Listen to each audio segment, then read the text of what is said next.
45 വർഷക്കാലം ഭരിച്ചൊരു പാർട്ടിയുടെ പ്രതിനിധിയാണല്ലോ. 45 വർഷക്കാലം ഇടതടവില്ലാതെ ഈ കോർപ്പറേഷൻ ഭരിച്ച പാർട്ടിയുടെ നേതാവാണല്ലോ ശ്രീ എസ് പി ദീപക്.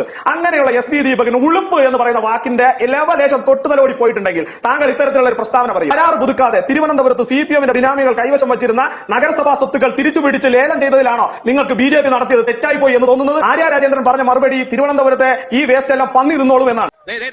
ഗ്രഹണി ആസ്മയൊക്കെയുള്ള പിള്ളേര് പതിവായിരിക്കുന്നതിലും 10 അടി തള്ളിയിരുന്നോണം പൊട്ടിപ്പാറുന്ന അടിയാ നടക്കാൻ പോകുന്നത്. നിങ്ങൾ ആലോചിച്ച് നോക്കൂ, ഇപ്പൊ കുടിവെള്ള പ്രശ്നം പരിഹരിക്കാൻ വേണ്ടിയിട്ട് ഇവർക്ക് കഴിയുന്നുണ്ടോ? ഇവരെന്താ കുടിവെള്ള പ്രശ്നത്തെ സംബന്ധിച്ച് ആദ്യം പറഞ്ഞത്? ഞങ്ങൾ കയറി കഴിയുമ്പോഴത്തേക്ക് ഞങ്ങൾ ബ്ലൂ പ്രിന്റ് ഇറക്കും. മാധ്യമങ്ങളെയും അതുപോലെ തെരഞ്ഞെടുപ്പ് സമയത്തെല്ലാം വലിയ പ്രചരണമാണ് നടത്തിയത്. 15 ദിവസത്തിനകത്ത് ഞങ്ങൾ ബ്ലൂ പ്രിന്റ് ഇറക്കും.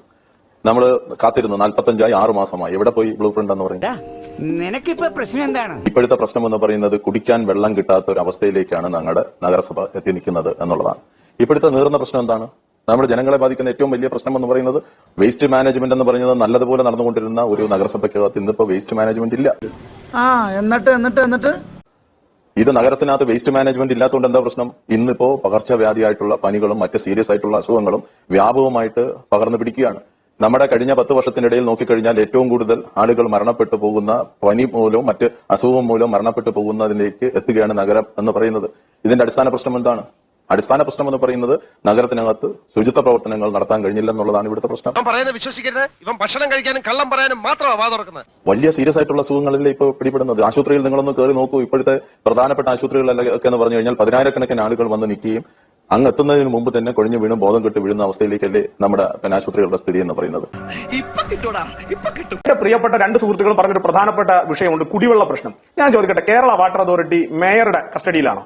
കേരള വാട്ടർ അതോറിറ്റിയുടെ കസ്റ്റോഡിയൻ തിരുവനന്തപുരം കോർപ്പറേഷനിലെ മേയറാണോ? അല്ല. അതറിയാം എന്നുള്ള വസ്തുത ഇവർക്ക് 2 പേർക്കും അറിയാം.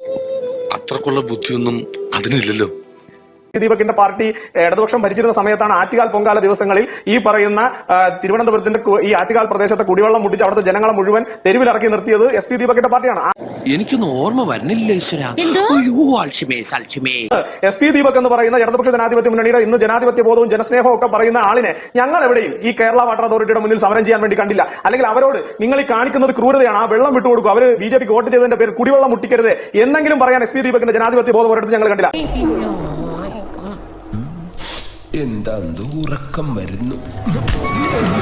SP ദീപകിന്റെ പാർട്ടിയും കൃത്യമായി തിരുവനന്തപുരത്തെ ജനങ്ങൾ അടയാളപ്പെടുത്തിയത് കൊണ്ടാണ് തിരുവനന്തപുരത്ത് ഈ പറയുന്ന നഗരസഭാ പരിധിക്കകത്ത് അരിവാൾ ചുറ്റിക നക്ഷത്രം അടയാളത്തിൽ ഒരു സ്ഥാനാർത്ഥിയെ ജയിപ്പിച്ചെടുക്കാൻ കഴിയാത്ത പാർട്ടിയായി തിരുവനന്തപുരത്ത് SP ദീപകിന്റെ പാർട്ടിയെ ജനങ്ങൾ ചെവിക്ക് പിടിച്ച് കളത്തിന് പുറത്തിരുത്തിയിരിക്കുന്നത്.